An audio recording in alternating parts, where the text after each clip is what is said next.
Welcome to Running in the 70s, where we interview, meet, and get to know athletes of all kind who were running in the 70s. I'm your host, Matthew 𝐩𝐚𝐬𝐭.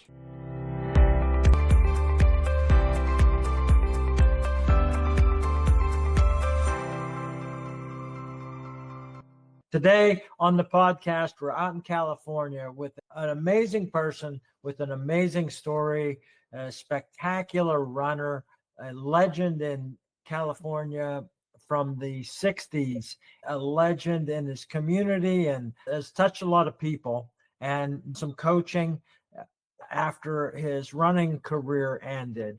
Been in races from the Drake Relays, run against Jim Ryan and everybody.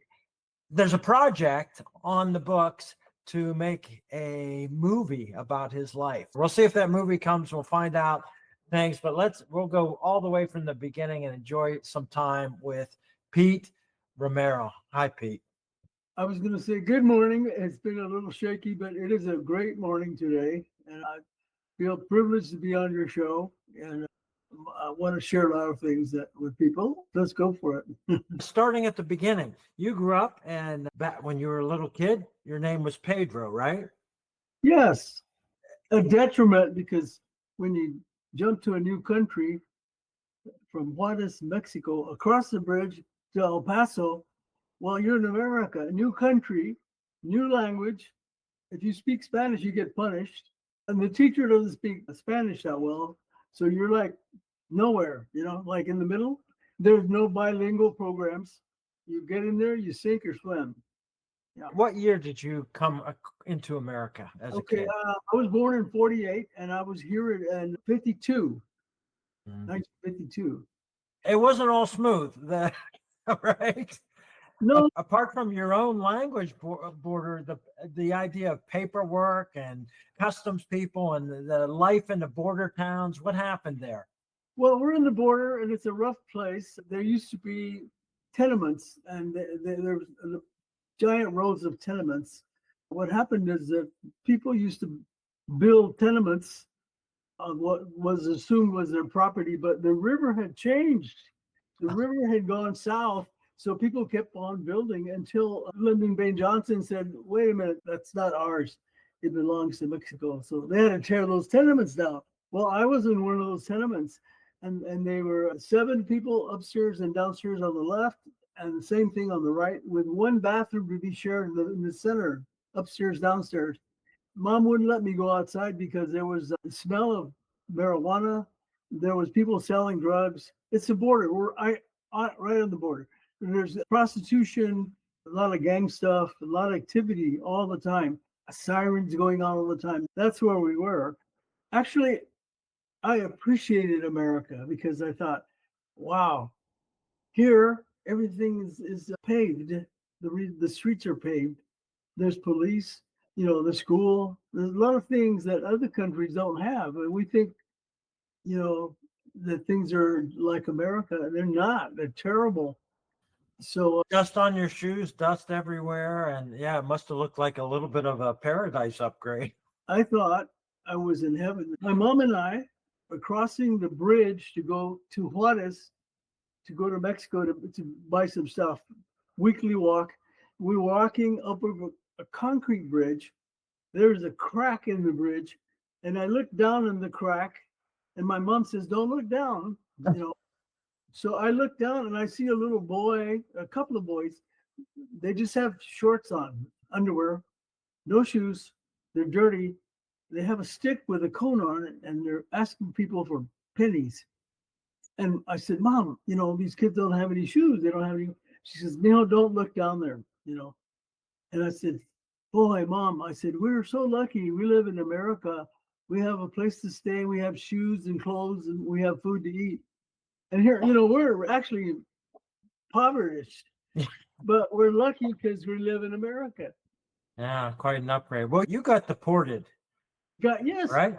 Yeah, we're in Anthony, which is a little town outside of El Paso, toward New Mexico and the end of El Paso. And we're there. My father irrigates for the Simpson Ranch. It's still there. It's a company that does walnuts and pecans. And they have a company store, believe it or not. And we owed our soul to the company store. Mom would buy stuff all week, and then payday, they would get Dad's paycheck and give him change because we already spent it.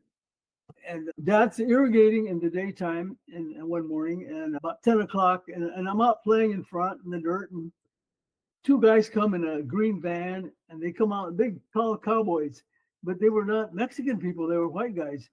And I look up, and they spoke Spanish. Said, where's your parents? And I said, Mom's right there. So they walk over there, and they said, where are your papers? And I asked my mom, and she says, I don't have any papers. He said, well, how are you here? My husband went to the Bracero program, and then he was granted residence, and then we get to come too. And then they said, okay, but where's your papers? Don't have any papers. Get in the van. So they took my four sisters at that time, and myself and my mom, and put us in the van and took us to Mexico to drop us off. And so I just dropped you off on the other side of the border. On the other side of Juarez, on the other side of the bridge. We contacted my dad, and he came that night with an attorney. Papers, a bunch of papers. I remember that. And then they signed and talked. And then in the morning, we drove back to Anthony because my mother wanted us to get away from that border, So we're out in the country. For her, it was better because, she wasn't worried about us getting mugged, kidnapped, or whatever. And so, at age 6, I'm deported with Mom and my sisters. And my mom says, oh, you want papers? These two girls are born in Las Cruces. They have citizenship papers here. Well, yeah, but they're not adults. So you have to get them in the van. Let's go. But my things, you'll get your things later. Okay. Yeah, I can see what this idea of having a movie about your life. It's just, you're kind of giggling when you tell this back at a memory now. Was that scary? How? Yes, because it's. I guess it is the unknown. You don't know where you're going to be, and we do end up back in Anthony, and then people would travel. Like we went to Arizona and pick cotton, and when we picked cotton, we got some kind of I'm going to say a little hut, and it had a ceiling, and at night I could see the stars as I looked up. A permanent place for you guys, or just we were in seasonal? a labor camp in Maricopa, Arizona. I'll never forget that. And I think I called it Christmas in the Desert or something in the story. And I looked up and I could see the stars because the shingles weren't there. There were some, and the dirt floor, and they had bankment. And interestingly enough, as an adult, as a teacher, I took a bunch of students to the Museum of Holocaust in LA. Right. We walked into an area and it had a dirt floor, bunk beds, a big pot. So I said, I've been there. Oh my gosh. I lived there.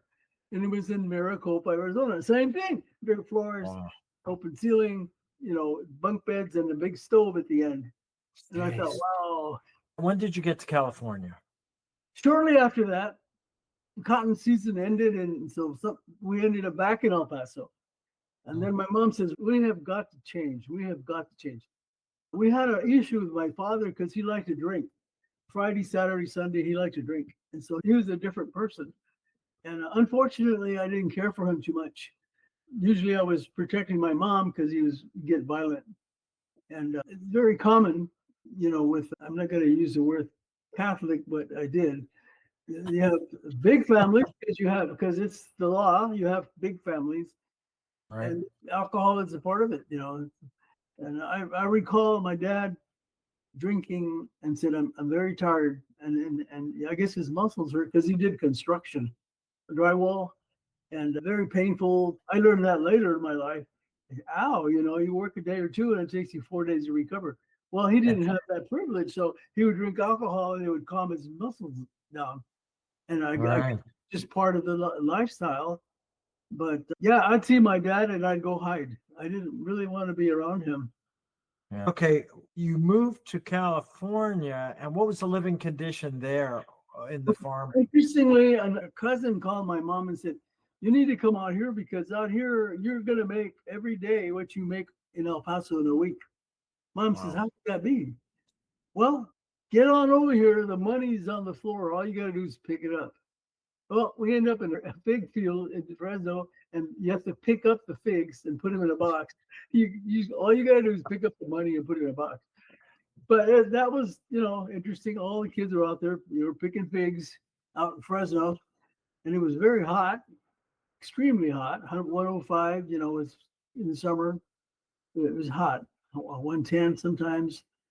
Somehow that's changed now. It's different. We used to have a lot of fog. We don't have that anymore in the Central California. What was schooling like for you then when you got to California? How was your English? Well, I had learned by watching TV and radio some English. So I could speak some English, but not well. It was tough because the kids teased me for that. And the second thing they teased me on was the name Pedro. Hey, Pancho! They love that. For some reason, they like to tease kids. Right. And then I was little. I was always the smallest guy, little guy. So who do they pick on? The little guy, right? But one thing that I had that they didn't have is that I could just run away from them. They couldn't catch me. Somehow I just run. They're going to beat me up. Nope. Shoot. I take off and run. They couldn't catch me. So going to school and everything was a challenge. And, I think you can do anything that you want if you have the motivation, if you develop skill, if you have assistance, people helping you. And so I did have motivation. I did have a teacher named Mrs. Mason Hall, and she was my third grade teacher. And she encouraged me to work hard and attempt to correct my language. And she worked on my reading skills. And she says, I'm going to hold you back a year. I said, oh, no, you can't do that. Can't do that. It's called flunk. Yeah. Because I'm going to help you. And so, well, first of all, when she held me back a year, that made my senior year 18-year-old big difference. Yeah. Most senior 17. So she helped me. She helped me in sports. Yeah, I always think back to that. I remember the kids. In my first grade, there were a couple kids flunking. It was like, oh no, nobody wants to flunk. And think how much senior year of high school would have been better running like it did as a freshman in college. Oh my God, yeah. I have to finish this because she said, I'm going to hold you back, but I'm also going to change your name. She got my file and scratched Pedro and put Pete. She goes, wow. I noticed kids tease you on that. From now on, you are Pete Romero. She changed my name. I said, well, you can't do that. That's my grandpa's name. And she goes, no, you're in America. I'm not changing your name. I'm just making it American. Wow. Guess what? The very next day, kids stopped teasing me. She just told everybody you were Pete and started calling you Pete. Yeah, and it changed. But not at home, right? Oh, no. At home, I was Pedro. It's a fascinating story, and you have distance from it now. At age 15, it was a pretty crucial year there. 8th grade, I raced 660 yards, and somehow I won the league. I was Catholic school, small schools, country people, and I just went a lap and a half. I beat everybody, and that was it. And we had 4 track meets and 1 championship. But I did win a championship in 8th grade, and then I went off for wrestling. I went off for football, wrestling, basketball. I went off for everything. But, A, I was too small. And B, I didn't look the part. If you're a big guy and you put on a football uniform, you look bigger, you look mean, and, you look athletic. I never looked athletic. I always wore hand-me-downs. Even in the streets, when I was a kid, we'd play baseball, and then everybody would get picked, and then I'd get picked at the end and say, you're first. I say, first base? No, you're the first base. They're going to touch your head when they hit the ball. They're going to come and touch your head. Okay. Oh, my gosh. I love sports and I love competition, but I just couldn't match. Finally, I went off for wrestling weight class, and I beat everybody. I was great at my weight class. And I went to the league, and the week before the league, we were practicing takedowns. He lands on my heel, and he opens up my ankle, and I broke it. So I have a cast right during the winter, right after wrestling, near wrestling. I have a cast from my thigh all the way down to the toe. And so I'm there, I'm in a cast. And Halloween and all that was all with the cast. Springtime, I get the cast off. And so now I'm skinny, but my leg is skinnier. I figured that one. And so I put on shoes and I started walking around the campus when I had after school. And then I started jogging. And then I started running around school. Well, the coach noticed me. His name was Cameron Ostrand. This man was unbelievable. He was a boxer himself and played some basketball in college. I think Colorado he went to. And then ended up being a coach at Reedley High School. And from what I know, he didn't know much. He wasn't a runner, really. He was not a runner, but he knew that I could run because he invited me to a time trial. And so at 3 o'clock, I show up and the gun goes off and I'm hiding behind the bleachers. I was scared. And they ran. They ran 3 laps. And so then I show up and he goes, "Oh, you're here just in time." I said, "In time? Yeah, you're going to run against those guys." Another group. So I got in there. You run 3 laps. So I beat him by 100 yards. And he says, "Get over here." He says, "You know that was my varsity?" And I said, "Varsity, what's that?" He said, "Those are my runners. You beat them by," he said, "Get over here. You got to come out and run, So that was my beginning. As a freshman, I won the varsity mile 4:24. Yeah. Wow. What was the track like? And when you ran that time trial, what were you wearing on your feet? I'm not so sure. I had shoes. I might have had some tennis shoes, but yeah. we didn't have very good equipment. And the dirt was, they called it clay, but it wasn't. It was dirt, especially the first lane, dirt. So mostly we ran outside the dirt. So we ran a bigger, longer second lane. Yeah.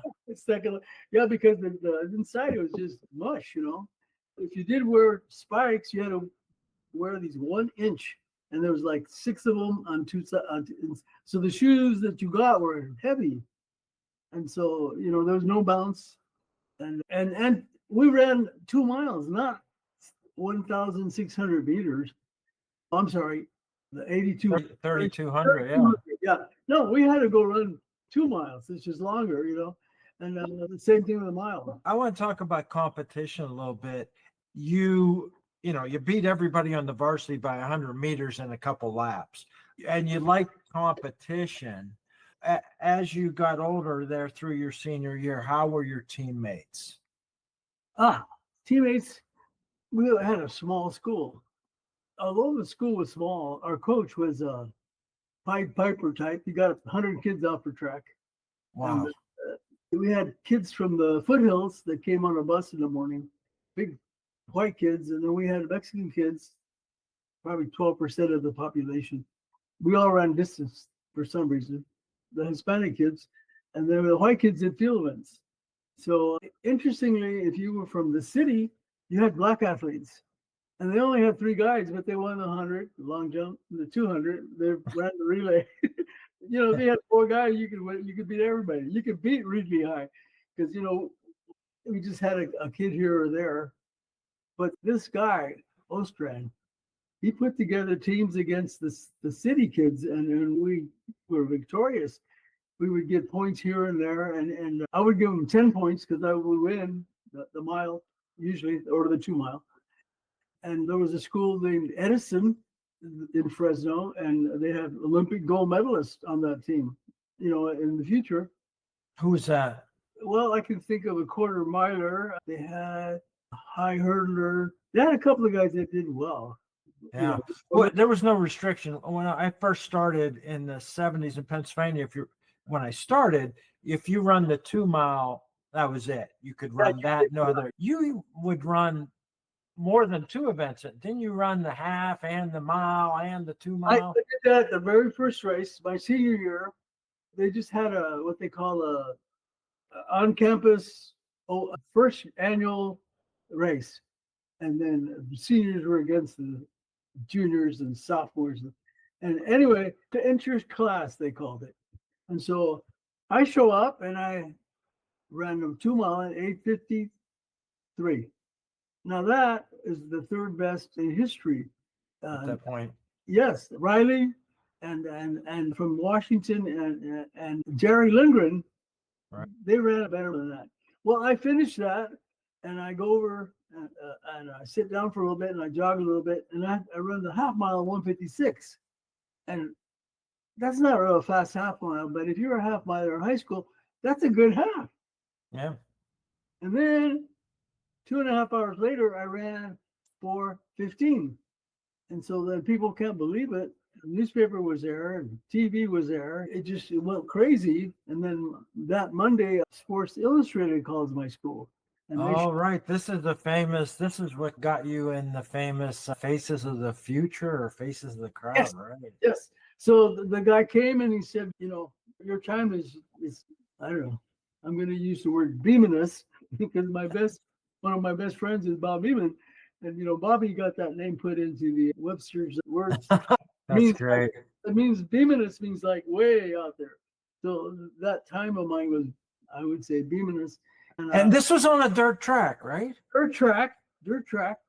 And I had 4 guys with watches. So it was a real race. But, in the country, you get all kinds of stuff like, oh, he was probably paced. I can't think of anybody in Central California that could pace me in any one of those. Yeah. Nonetheless, having my team pace me, I just ran. That's it.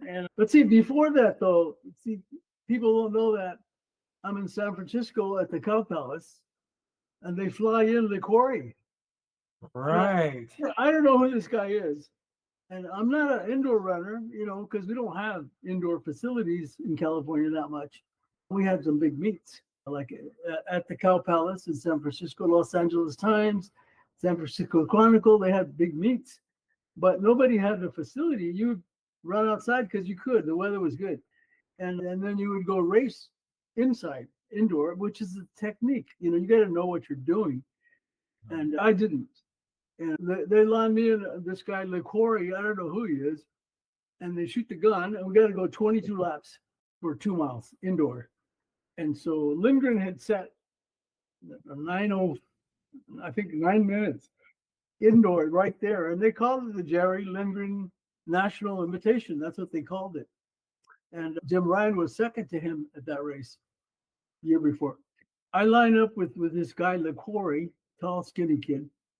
And the gun goes off, and I never saw him. He was gone. The time that I was aware was 3 laps to go. I look across the track, and that's how far ahead he was. Wow. So I don't know, 200 yards. He was out there. So I thought, I got 3 laps to go. I said, I'm going to go after him. And in the lap, I'm going to go a third. And 2 laps, I'm going to go through 2/3. And then I said, in the last lap, I'm going to kick his ass. I didn't know about 𝐸𝐴 because back east, he was like God. Never lost a race, he was the runner. And so I did. And the fans went crazy because they saw me coming. And I just started kicking little by little, and I started catching him. And I catch him at the wire. We both dive at the wire. And we both get 9:04. He gets the victory because his chest was ahead of my shoulders. When I was upset because I thought I won. I was ahead of him, but not my chest. So you thought you won at the line? Of course. I don't run for second place. So, all right. So then it was a big thing in the country, I think, because they always say Marty 𝐸𝐴, the winner of the Lindgren Invitational, and then they always would say, and Pete Romero was awarded the same time. So I thank Marty for that. And then later, maybe 4 years ago, I talking to Marty on Facebook, and he said, "Do you have a picture of that?" I go, "Yes, I do." He said, "I've never seen it." So I said, "You have a picture of the finish line?" Yes, and Marty's going like this, and I'm down here like that. I am ahead of him, but not my chest. Anyway, so I sent it to him. He was really happy, and he said, "I was in a hotel for 2 days in San Francisco, and I got out and ran a little bit." And he goes, "The gun goes off against you," and I ran a 62-second first lap. Three laps in 62 seconds. And he said, and I paid for it because you got me at the end. We go on our own way. He has his career and I have mine. And I win the state and I win gold in West. They invite 10 seniors with the best time. You got to be a senior. You got to have top 10 times. They fly in. And we go there. And this is my third visit because my sophomore year, my coach said, I'm taking you to a track meet. I said, oh, where? Sacramento. Okay. So we go and this big black guy comes out and he goes, hey, how you doing? Where are you guys from? Well, we're from Fresno. Oh, great. He goes, you going to win, champ? And I said, no, sir. I said, I'm a sophomore. And he goes, you got that look in your eye. He said, hey, welcome, blah, blah. Next year, junior year, coach says, I'm taking you to this track meet in Sacramento. So we go, same black guy comes out. Says, hey, how you doing? Aren't you the guys from Fresno? Yeah. Oh, yeah. Cam and Pete, right? Cam Ostrand, Pete Romero. He says, now you ready? And I said, I'm only a junior. And he goes, okay, welcome, blah, blah, blah. And then my senior year, we go there, we park, and he comes out and he goes, hey, Cam, hey, Romero, are you ready now? I said, I'm ready. Guess who that was? Jesse Owens. Wow. I didn't know who he was. I was a little kid. It was Jesse. That's great. Owens. Jesse Owens knew who you were. Yeah, he knew us on Ferdinand. We met him 3 times. So, and then I won, and he hugged me afterwards, and he says, "For some reason, I knew you were going to do this, years ago." Anyway, guess what? I lined up a number 1, fastest time in the country, lane 1, Golden West. Guess who lane 2 is? Marty LaCory. Oh, guess who scratched? He scratched. He scratched. Wow.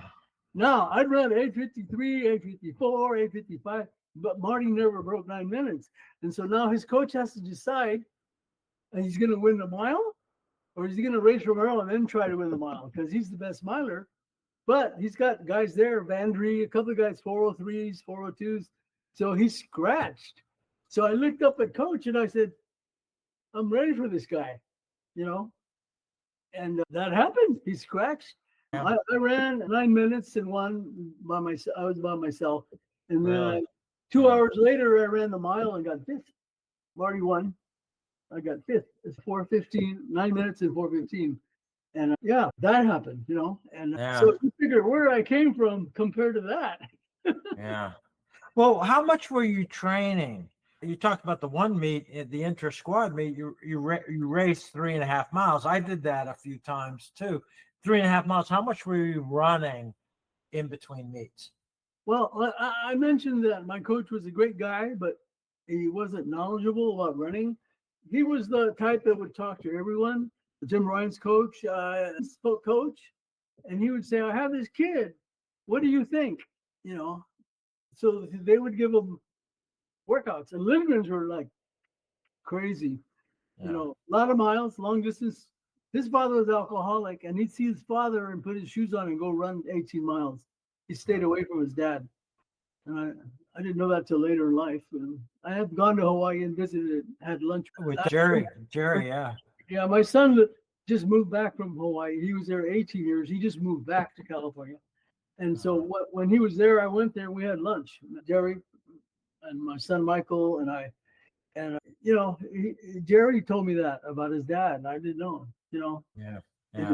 Issues, family issues. So I said I had the same thing. Did you race against Lindgren? I didn't really get to race against Jerry Lindgren. Yeah. In cross country, I did get to race Jerry. And Jerry was like leaps ahead of everybody except for Prefontaine and Bednarski from my school and a couple of guys. But Jerry Lindgren, he's a different breed. Different breed. Yeah. His workouts were like, 22 20s. That is a set. 3 sets. That's 60. Yeah. What the hell?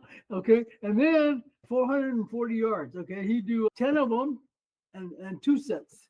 20. And my coach always said, we pace, we don't race. And proof of that was at state championships in California. I mean, there are 5 guys at 9 minutes and me. And they go out and kill each other. They ran 62, 63, and again, 62, 63, 64. And again, well, I was second to last at 68. But 68 times 8 times is the national record. So I ran 68, 216. I kept the same pace. I did not race. And they came back to me little by little. At the end, I looked back and they were coming out of the turn. That's how far ahead I was. I think I ran 9 minutes and they ran 9:15 or something. Yeah. We paced. We didn't race. Getting to the Golden West your sophomore year, and then your expectations were, I'm not quite there yet. When in the year did you say, I want to put my stamp as best in the country? At 15, I'm going to school. I'm running track. I've won sectionals already. I've been to the state. I ran the mile and I got deep. I mean, they took 3 kids in every heat, 3 heats. That's 9 kids. And then they took the fastest 4th. Another sophomore beat me. So I was not in the final. And I saw 𝐩𝐸𝐬 run his first 2 mile ever. I was in the bleachers watching. And I decided, when I was 15 and my dad said, hey, that running stuff, forget about it. You're going to work. What? He's going to pull me out of school. He did that to my 2 sisters, my dad did. Right. So I was angry and I said, Dad, you mean to tell me that if I have 2 kids, I'm going to look at my kids and tell them you got to help me raise you? I said, that's my job. Oh, Mr. Know-it-all. So he went to the bedroom, had some clothes, and he put them on a sheet and made a knot. He came out and grabbed me by the shoulder and he said, get out. You don't want to work? You got to live here. You need to go. I said, what? And my mom's crying. I'm crying. Get out. That's the rule, So he did what a lot of the Mexican family heads of household did. They had a lot of kids and they put them to work and they did well. They made it in America, And so I'm out in the lawn and I thought, what am I going to do? So I went to my friend's house a couple of blocks away. The lady said, we love you, but you can stay here a couple of days, but your dad will get over it. You go back. Right. I said, okay. So I lived in the neighborhood a couple of weeks. Cam found me.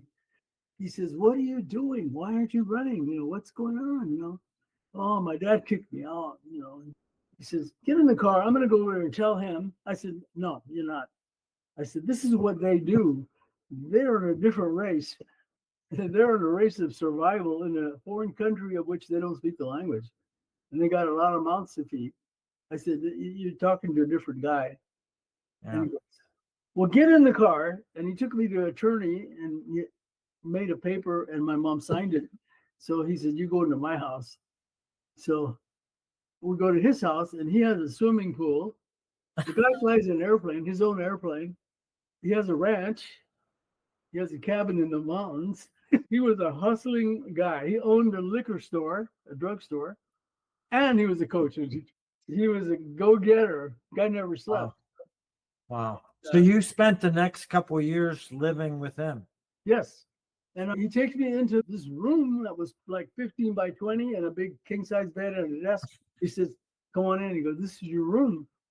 Well, I started crying. And he goes, what's the matter? Don't you like your room? And I said, I've never been in a bed before. I'm 15 years old. He starts crying. We're both crying. But it's a reality. I've never been in a bed, Yeah.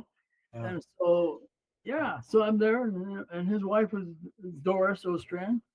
And she's like my mom. She cooked for me. She washed for me. She took care of me. And their daughter, Sherry. And I had a new family. I saw my mom on the weekends. Uh-huh. Yeah, the way it was. So I took advantage of the opportunity to live in a place where I could do something, I'll ask you the personal question. There's a little bit of parallel to my own life with a couple things. Nothing like this movie-worthy rescue and your own independence. What happened with your relationship with your father? My father and we didn't get along. And especially when he kicked me out, we didn't talk for 8 years. I went to college and taught school and coached and whatnot. And then I got recruited back over to the Fresno area, Clovis schools. And at that time, we didn't talk. And then one day he came over and he said, I'm sorry. Wow. And I said, Dad, you don't have to be sorry. I said, things happen, that's life. I said, possibly when that happened, I had to go up. I couldn't go down. I had to go up. I had to make it. And maybe that was the reason. Wow. Said, yeah. So we talked then. In fact, when he got to be of age, I moved him next door to me in an apartment house next door to me. And then eventually, they couldn't hang that. So I moved my mother and father in this room right here. I had 2 hospital beds. And I took care of my mom, and then she died, and then my dad, and I took care of him. And that's what you're supposed to do.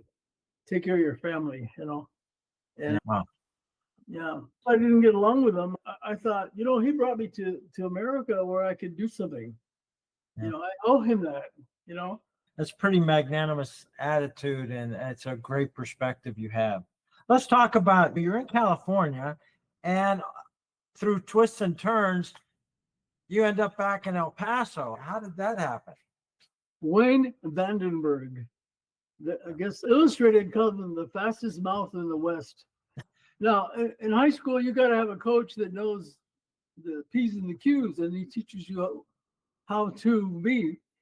In college, you find great athletes and recruit, and that's what he was an expert at. Mm-hmm. And I'll give you an example. I go to UCLA, and my picture's on their wall. It says a triple, big picture. They blew it up in the locker room, but the coach wasn't there. They sent some graduate student. Oh, I'm gonna show you the campus. Oh, okay. Coach wants to give you a full ride. Okay. Never got to talk to the coach. I went to other campuses, same thing. Wayne meets me at the AAUs, and he goes, well, Champ, he says, are you ready for college? And I said, yes, I am.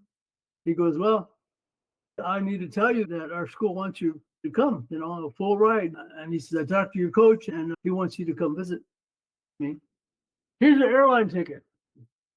So the following week, I flew over there. I get there, land. Then at the time, it was a small airport. They have a ladder. You have to climb down the ladder. And I get out and I smell sage, which I smelled when I was a young boy, sage. And I thought, this smells familiar. And evening, and there's a pep band playing for He's a Jolly Good Fellow, cheerleaders from the football team. The mayor of El Paso's there, gave me the key to the city, and Mr. Tony Lama, the real guy, the boot guy, gave me a pair of boots. Big limousine picks me up and takes me to dinner. You're already king of the campus. This guy knew how to recruit. Nobody did that. Well, it turned out to be a good program. There were some spectacular athletes there. Absolutely, absolutely.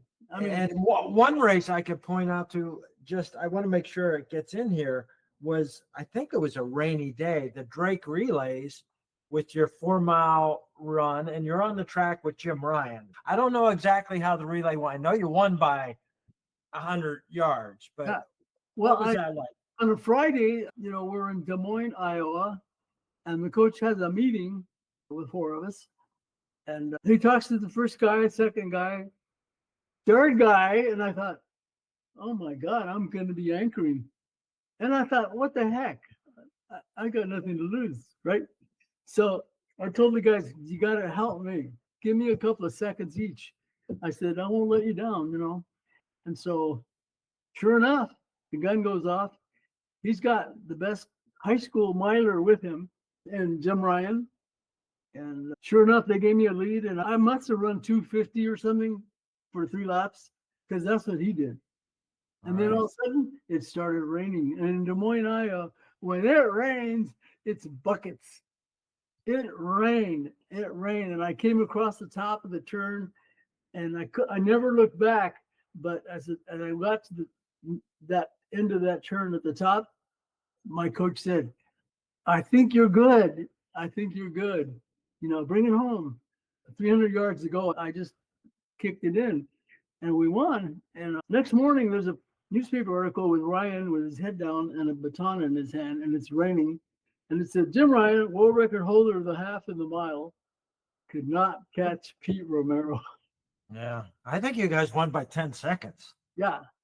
Yeah. Well, I talked to Sam Bear about this meet, and I think it was the same day as the Penn relays. Possibly. Yeah. And he was a little bit upset that he got pulled out because it was a rainy day. It wasn't the day to run the fastest times. Yeah. Yeah. But, you know, we would go to the Penn relays. So possibly that year we were there at the same time, but usually they were a week apart. Yeah. Yeah, it was interesting because I didn't realize what I did. You know, but when I went home and I went, everybody's crazy. Just, you know, I become somebody. And I really didn't think nothing of it until I get older. And as I get older, it gets better. Yeah, it's just that. Yeah, a little faster and a little bit. Yeah, I didn't even know that newspaper article existed, and somebody sent it to me, and I thought, holy smokes, I did that! Wow. Yeah. What about the training at UTEP then? How did that change? Apart from recruiting, and you had some teammates, some spectacular athletes there. What was the training upgrade like there? Here I was, you know, 852 miler. My teammate was 820. He had the indoor world record 2 mile. Kerry Pierce, from Australian boy. Yeah, he was my teammate. So, you know, we go out runs and stuff. I had Benarski, another great cross country guy. I have runs with him. And there was a time where I sat down with the coach, I think maybe 2 or 3 weeks after I got there, and I said, where's the coach and where's the practice? And he said, hey, you're in the big time. You don't have a coach here. You have a lot of great runners, and you all know what to do. That's how you got here. He says, and team up with them and go run. And I said, what? You don't have a program. So I actually, in my head, I was going to go to Oregon. I was going to get in a bus and go over there in red shirt and join them. Yeah. And then he goes, hey, if you don't like what you see here, if you don't like the program, if you don't think you fit, you need to leave. I'll give you an airline ticket. Okay. I went back to my room and I thought about it. And I thought, you know what? Everywhere I go, we're the team to beat. We're the hot shit. You know what I mean? Yeah. Right, English, but, you know, people want to beat us. They were the team, you know. And we had a lot of great runners. And so I thought, no, that's my team, you know. Did you have goals beyond college then? What did you think running could do for you? Well, running for me was the way out. I didn't want to be a field worker, a migrant picker. I noticed that people that have the nicer homes have the degrees. They have nicer cars. They send their kids to school. They all went to college, most of them. And I thought, that's what I want to do. But then I thought, well, how am I going to do that? Dad has no money. He has a bunch of kids. How am I going to do that? So I thought, I got to find a way. So that's when I started trying wrestling. And then I went to running and I found a way. And I thought, I'm going to do that. And then I go to my counselor my junior year and I said, I want to go to the college. I'm a runner and I'm at that level. And he goes, you're not college material. You need to get, that's wishing. That's wishing. He says, you're not able to do that. I said, well, what do you think I should do? He said, join the military. They'll teach you a trade. And when you come out, you could be a carpenter or painter or plumber. That's what he said. Right. Wow. And I thought, well, Vietnam was starting to brew. I thought, I'm not going to go over there. Get a rifle and maybe you get to come home. Right. I felt really bad that he said that. And I thought, but my coach said, no, we're going to do foundation. We're going to go to reading. You're going to go to knucklehead reading class. You know, Sally, Billy run. And when you pass that, the teacher will let me know, and you're going to go to intermediate reading. And then you're going to, you know, where you learn words. And then you're going to go to the next level where you learn sentences. You just read the sentence. And then, you know, pretty soon you can do a whole paragraph and read. Because that's what you need to apply to the courses you're going to take. And if you have reading skills, then you have a chance. So I said, okay, let's go. So I did that. I never did anything other than run. and study. I didn't go to dances. I didn't go drinking with the guys. I didn't. Right. No. Yeah. Well, it's fascinating at age 15, getting kicked out of the house. You made the decision, pursue education, and again at college. It's amazing. There was no Olympic medal or Olympic gold. They say, well, what are your goals at Olympics? I go, Olympics. I have no connection with Olympics. All I want to do is get that degree, And it took me 3 years. I went to summer school in that summer. I went freshman year of college. I went summer. I went school, summer, and my third year I got a BA. My third year. So coach said, you have a year left of eligibility. Why don't you take elementary education, and get the degree in there? Because then you'll go K through 12, and then you don't have to get a high school job. You can get an elementary job. I said, okay. So I stood another year. I finished a K through 12 degree. Yeah. So when I coached, I was a senior, and I was finishing up my schooling, and I needed teachers training and all that. So my ex-roommate said, hey, come over here. I'm coaching football. Why don't you take my cross-country team? So I did for a year.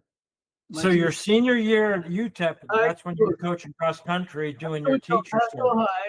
My best runner won, 𝐩𝐨𝐿𝐴. He won the state championships. My team got second. Wow. How good were they when you walked in? And did you have an impact, or did you walk in? They had no team because the coach was the football coach, and he had just started. Yeah. Yeah. I gathered a bunch of kids and started training them. Yeah.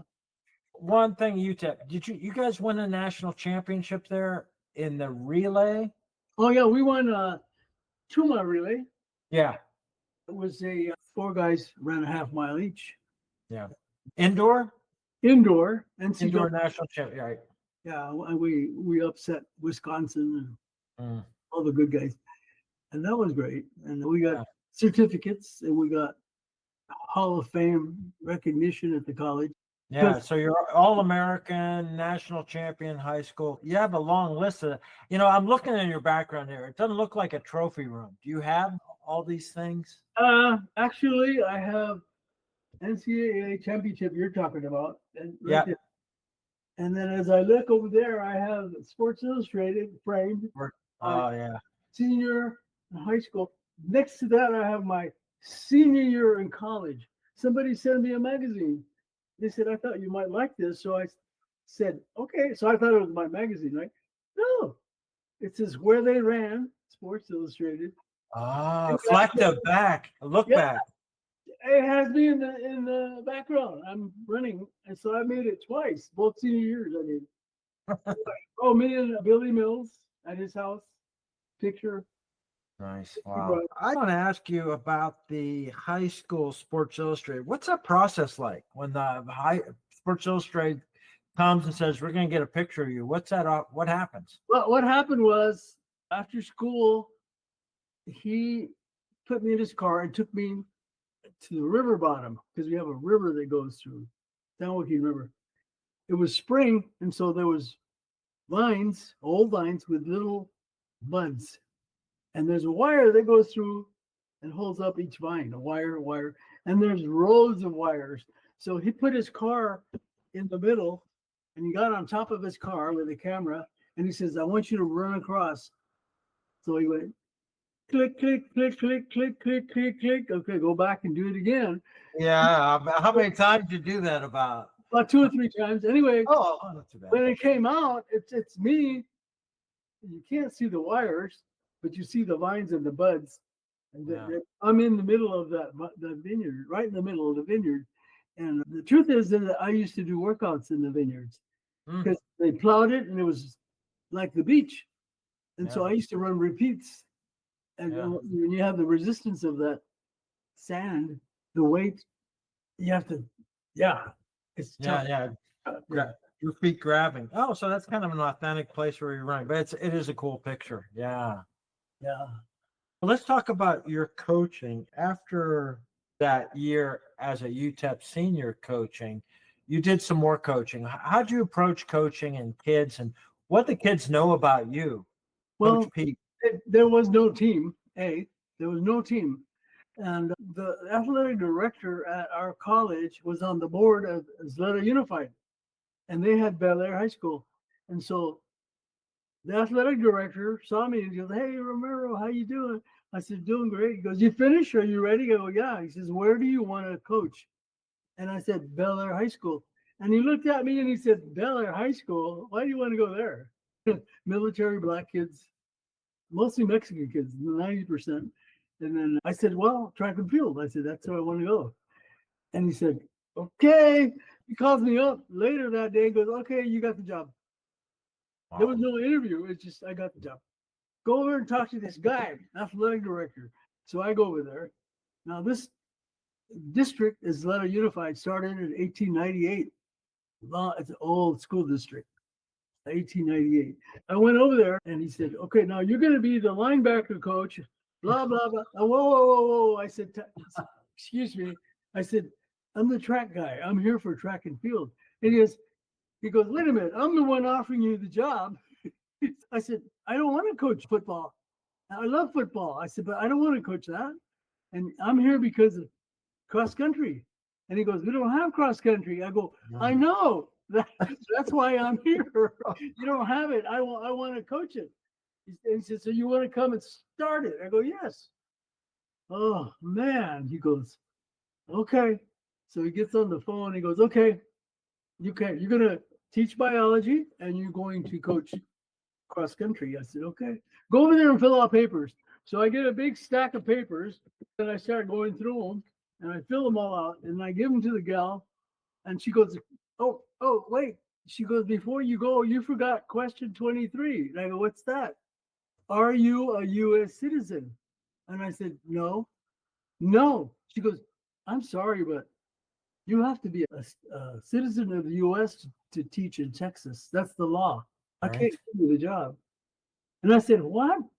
Because I am so sorry. You're highly qualified, but I just can't give you the job. I said, "Okay." I leave and I called Wayne Vandenberg. He's now a realtor doing millions. He's great. And Ted Banks had moved in. Banks did great. He had 17 NCAAs.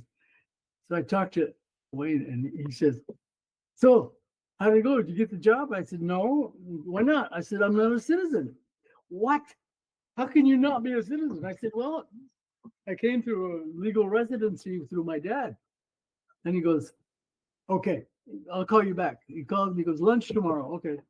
So we go to lunch and he goes, "This is Judge so-and-so, and this is Joe Sitters. He's the VP of Bank of America. He's your sponsor.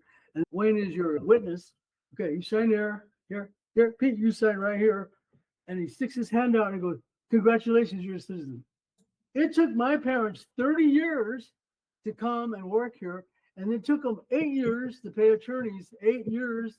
And they had to go to school and learn English and the Constitution to be a citizen. It took me 25 minutes. That's crazy. Something's wrong with the system. Anyway, so I signed and he goes, "When we finish lunch, go across the street, go take a picture and take it to my office." So I did. And the lady put it on a beautiful certificate that said United States of America. Look like a dollar bill. United States of America. So I took that and I went to the Unified 2 days later and I told the lady, "Oh, you know that paper you wanted? Here." She looks at it and she goes, "Where did you get this? How did you get this?" I said, "Oh, downtown." And she goes, "But how did you get this? How did you get it? Where did you get it?" And I said, "Through the court." She looked at me. She says, "Okay, you got the job. Okay." That might be the only time that's ever happened. But that's a crazy story. Probably. So now I go to Bel Air. There's no cross country. Zero. Yeah. We have no uniform. We have no team. Nothing. So I go to PE and look at the mile records. And I found a couple. And so I got about 8 boys. And I put them in the room and I took my magazine, Sports Illustrated. And I sat them down and I said, "This is me. And this is Sports Illustrated." And their eyes went like that. And I said, "I won nationals. I won state of California." I said, "I want to win Texas." I said, "I want you guys to be that team." I said, no, meet me here at 7 in the morning. I said, tomorrow morning, and bring somebody that can beat you. And they did. So we doubled and we kept going. Wow. And I told them, here's the map of Texas. And we're not after anybody, any team. We're after everybody. I said, and the way we do that is we have to have a plan. And here's the plan. We are going to run more and harder and faster than anyone every day. So every day we get together, put our hands in the middle and say, this workout is going to be tough, but it's for the state championship. Ready? 1, 2, 3, state. We did that every day in practice and after practice, every day.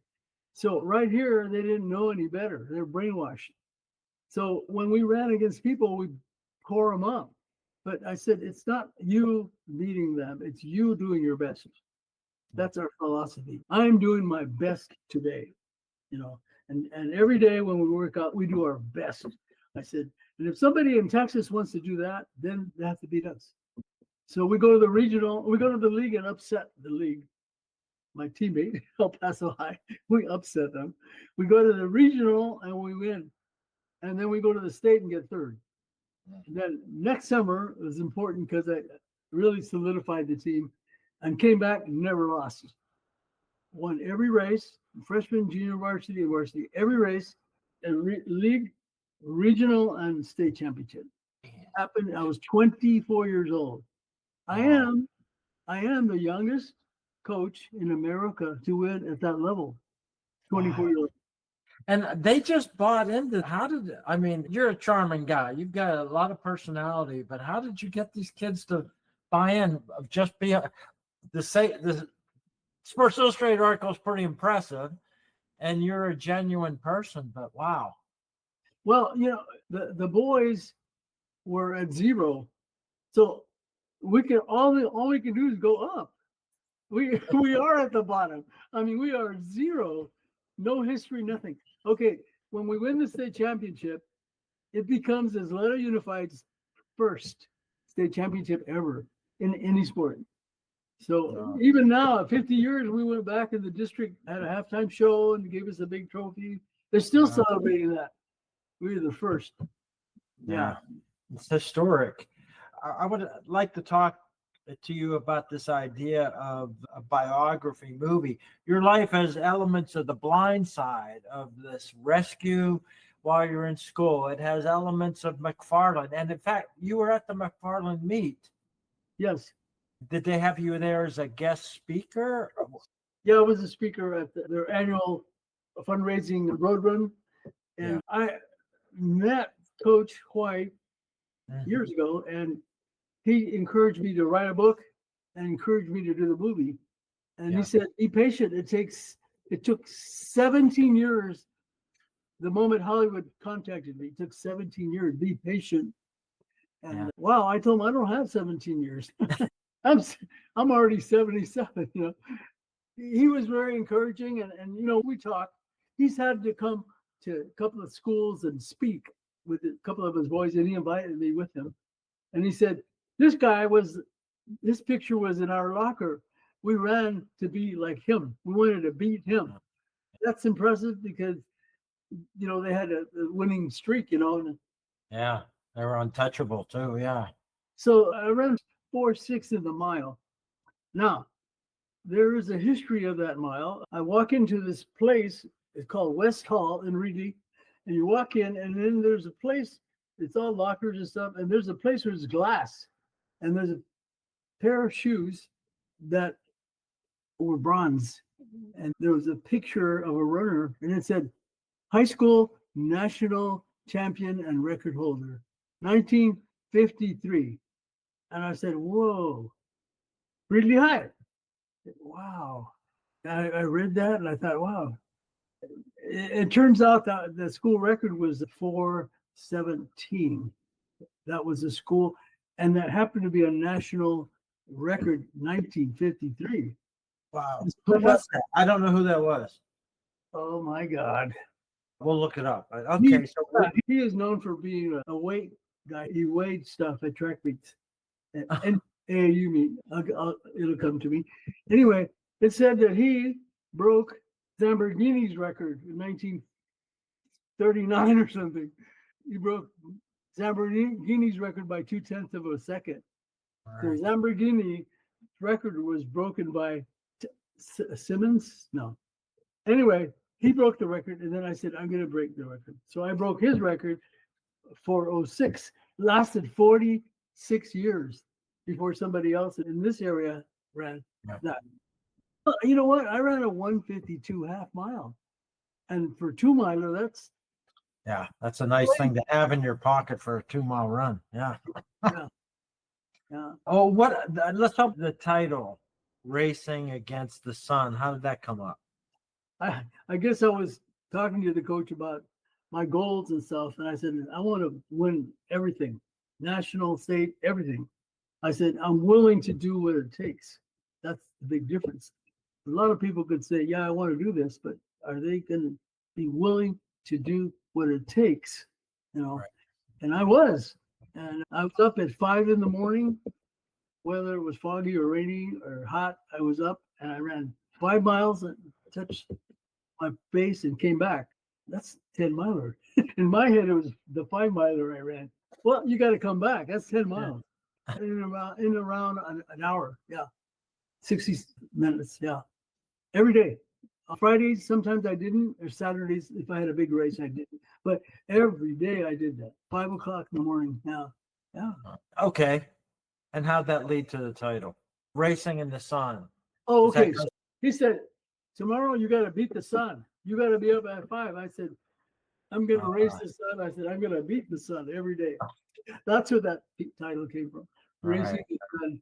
You know, so at 5 o'clock in the morning, you wake up a high school kid at 5 o'clock in the morning. You better have a good reason. That is the hardest thing in the whole world to do, to get up that early and go pound. You know, it's very difficult. But when you think about that, then you think, what if you want to win a national title? Possibly that's what you have to do, because nobody else is doing that. Yeah. That was my preaching to the high school team that I coached. Yeah. Nobody's doing that. We are. Yeah. And how long did you coach him? Was there a change in the kids or the sport over that span? My second year, we won everything. My third year, we really had a returning team. Plus, I found this kid, and he was in track. He ran a 1:54 half. His name is Juan Trevizo, and he was a guy about my size, barrel-chested. He ran a 1:54 half. He started running cross country with my kids, and he was like exceptional. I had a state championship team. He was 40 seconds ahead of them. We had time trials. Wow. He would beat them by 40 seconds. The state champions. And this guy would beat anybody in Texas by 46. We start out the year, we're gun-ho and defending champions, and I get a letter from the counselor that says this boy is not eligible. And meanwhile, my ex-roommate, teammate, his team is animals. They're second to us by little. They're tough, and they're all seniors, and they're all gazelles. They're all 6-foot Mexicans, 5'10". We're all tall and animals. Anyway, I told the team, I had a meeting with them, and I said, we may lose every race, here at home. I said, but at the state championships, we will have Trevizo, because I called the commissioner, and here's a letter that says he's eligible the week of regional. So we are going to run our butts off, and Trevizo is going to run with us. And then every Tuesday, we're going to race him. And then we're going to compare Saturday's times to see where we really are. I said, what do you guys think? And they said, yeah, we could do that. Wow. Top secret. Okay. So sure enough, every race that we ran, we got second to them. They just were really great. My respects to Danny McCullough. He passed away recently. I respected Danny as a teammate and as a coach. And sure enough, the week of the championships of the league, we show up and they show up. We're the champions defending. They beat us by 40 points. They ran like 23 and we ran like 60. Yeah. And Wayne Vandenberg comes and he goes, Romero, you had a great year last year, but this is Danny's year, Danny McCullough. And I said, yeah. I said, but you know what? I said, we're defending champions out over there at the regional. We're going to defend our championship. And he looks at me and goes, were you not here after the race? I said, yeah. I said, but I'm telling you right now, we're going to win. We're going to go out of town and win. And he looks at me and he goes, Peter, Peter, Peter. He pats me on the back. Ted Banks comes and he goes, well, he said, that McKillop team is really, really great. He goes, I said, yes, they are. I said, but you know what? Next week, we are defending champions and we're going to defend our title. He goes, Romero, were you not here? Did you not see the race? Guess what? We go over there. 𝐩𝐸𝐴𝐽𝐻 eligible. The gun goes off. We were red with a purple stripe in the middle and in the back. It said Bel Air. I told the kids, here, put these on before the race. White with a B. White. Danny trained them to beat us. He picked our boys. You beat him, you beat him. We never raced that way. We said we beat everybody by doing our best. So I preached that day even. And I said, put these on right before the race. And they did. So we changed the color. Swap uniforms. This is a new color. No color. They were looking for us, I guess. Anyway, gun goes off. They go off about a half mile into a wooded area and then they disappear. They come out on the stream with a wooded area and they come out and they finish. Juan 𝐩𝐸𝐴𝐽𝐻's in first place, 40 seconds ahead of everybody. And my third place runner, Mike Sanchez, is with him. They're running like this, 1 and 2. Wow. I said, yes, yes, 1 and 2. And you can see the guys coming. I could see my boys. They were all in the top 15, all of them, all 7, all the rest of the 5. Anyway, we upset them so bad, right?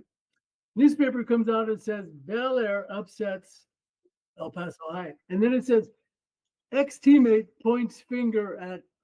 Oh, great! Did they interview him? Oh yeah, because what happened is, I told our boys, hey, be respectful. We won. Congratulate them. It's not about us. And I said, stay here. I said, stay together. Don't mix with nobody. I said, this is a difficult time right now. And then somebody said, hey, are you the coach from Bel Air? I said, yes. Because you better get over there. There's coaches protesting the race. I said, oh, okay. So I go over there, had a blazer on and Levi's. And I said, how you doing? Are you the Bel Air coach? Yeah, I'm Pete Romero. He says, oh, how you doing? I said, I'm fine, great. Well, we got an issue here. This guy says you ran an illegal runner. And I said, Coach, when somebody becomes ineligible, there's a time where they become eligible. And he goes, yes. I said, well, if I have a letter from the Texas State Commissioner that says that my boy is eligible, are we good? He said, you have it? I went. And I gave it to him. And he opened it up, and State Commissioner seal, his signature, eligible on this day today. And the guy sticks his hand out and goes, congratulations, you're the champions. Wow. So we go home. And when we get home, that article came out. And it said, Bel Air upsets. I get a phone call about 7 in the morning, and it's Dwayne Vandenberg. He goes, Romero, what the hell did you do? Well, how in the world? He says, I was there. I saw those guys. You beat them. What did you do? And I told him what I did. And he goes, oh my God. He says, I went to get my paper. I got my coffee and sat down. I opened the paper and I almost had a heart attack. I almost fell on my chair. And then the phone rings. Ted Banks. He goes, Pete Romero, what the hell did you do? I was there. I saw those guys. What did you? Same thing. He goes, I got my coffee and paper and I almost died. He goes, my heart jumped out of my heart. That's great. Isn't that crazy? Next week, the 𝐩𝐸𝐴𝐽𝐻 wins the race, first place in Texas, and my team gets second. Wow. Yeah. And Clovis is after me. They call me every year to come to coach. So money was good, so I came. At that point, was there women's cross country in Texas? No, there was no women's. I did not have a team, and there was no women's program. Yeah. And how was it for you psychologically? It sounds like you were maybe at least as motivated as a coach as you were as an individual athlete. Yes. My motivation came from giving back. I wanted to give back what was given to me, you know, and a lot of people helped me in my life and made me successful. I became a teacher. I left teaching and coaching. I became a businessman. I did very well. At 60, I retired. That's 17 years ago. I retired. What have you been doing for 17 years? Writing stuff, speaking. I play guitar. I love guitar, and I take classes. And You need to get together with Marty. yeah, yeah. You Marty, guys need to do a gig together. yeah, he plays guitar. Yeah. Most of the stuff I love is Spanish music. I love ballads. Yeah, and that's like a hobby. And my mom and dad were in choir. My dad played guitar 50 years, and his father was a mariachi. So I think at 16, I picked up the guitar, and I didn't like my dad that much, so I didn't do anything he did. But on my own, when I moved away, I started picking it up and reading books and whatnot. But that's my hobby. And of all things, I enjoy a great cigar. The only one I see do that is Michael Jordan. He would light up. And I love cigars. I've done that 50 years. Love cigars. And it's not every day, but occasionally I like to light up a cigar. I have a 120-year-old house. And so I doll that up. It's a Craftsman house. I brought it back. It's beautiful. Yeah. Nice. It's beautiful. Yeah. Well, Okay. not to be critical, but I want to bring her back to earth. You're 77, and what happened with your shoulder recently? I know you just had a surgery. I was reaching for some kind of a ice bucket or something in my truck. And I bent over and I reached it and I grabbed it and I pulled with my arm. I pulled it and it hurt my shoulder. And I guess I tore some ligaments and whatnot. Did you ever have any injuries in your running career? No, I didn't. But a year ago and a month, I went to pick up my wife at a beauty shop.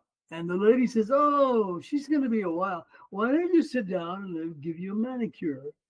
And I said, "Oh, I know that's okay." I said, "I'm diabetic and I really don't do manicures." "Oh, no. Sit down. I do them all the time. Have a seat. Come on, relax. I'll give you over here." I said, "Okay." So she goes to my big toe on my right foot and she cleans it. And she goes to my toe. She feels the callus, reaches down, gets scissors and cuts it. She cut the callus. I said, "Ow, ma'am, you hurt me. You hurt me." It was bleeding. And she goes, "Oh, you'll be okay. No problem." Well, a week later, it gets black. A week later, they cut it off. 3 weeks later, my area was not healing. So they cut all my toes off. Wow. That happened to me about a year and a month ago. Yeah. So I spent 6 months in bed on the couch. Yeah. I couldn't walk. And then I had to do a wheelchair, then I had a walker. I was invalid for a whole year. It was really the worst thing that ever happened to me. But now I'm fine. I walk well. If I wanted to run, I could. Yeah. You don't need your toes to run. It's just to heal the ball, Yeah. But I don't really wish to run. But I do everything that I want to do. Yeah. Good for you. It's an inspirational life story. And as I said, you're kind of a charismatic guy. I can see how you took kids who didn't know anything and made them believe in themselves and do what they did. It's great spending time with you, Pete. I hope that this movie of your life gets made just to spread the story further. And so you get to watch it and look back again. I did get a letter from the producer of Forrest Gump. She got an Academy Award, and she said, "I love your story. It's a great Rocky story about an immigrant boy." She goes, "Do I have permission to pursue?" I said, "Yes." So she sent me a contract, and I signed it. But things in Hollywood are not good. Not good. Yeah. They got all these movies on Netflix and all that, and then they've had, the writer's strike and a series of things that have really not shut down Hollywood, but they're not making a lot of movies right now. My daughter's in the industry. She was a VP in marketing in a film company, and she had to let go, 40 people. Wow. Yeah. So it's rough over there. Yeah, we got to just hope for a rebound. What about, are you part of Runners Reunited? Yes, I do. Yeah, with Ralph Cernas. Yes. So who do you see there that you look forward to seeing when you guys get out there? Well, it's too many to mention, but it's Yeah. interesting to see people who knew me because I didn't know them because I had a little window of time that I ran, but they seem to know me and want to meet me because they read about me. And some of them said, you motivated me when I was little, I was coming up. And just like Lindgren motivated me, and Ryan, of course, and Marty LaCory, he motivated me because, he was my competitor. I've talked to Marty and Jerry on this, so I'll make sure they both know as soon as I get this thing edited and published so they can, especially Marty, he can relive the Cow Palace. I don't think he liked that, but I mean, he didn't know who I was, and I didn't know who he was, and That's he's gone, and you kids, it's fun. That's a great story. Yeah, and we both did well, and it's good. It's all good. Part of the race.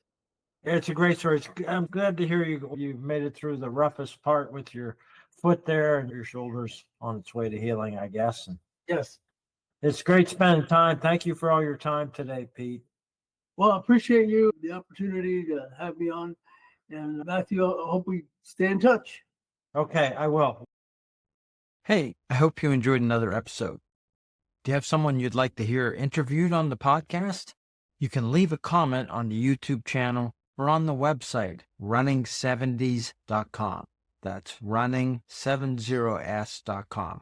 Let me know what you think of the episodes and anyone, including yourself, you'd like to hear interviewed. I hope you enjoyed another episode of Running in the 70s. Voices, stories, and memories of athletes who were running in the 70s. Until next time, wherever you are, keep looking forward and don't forget to look back.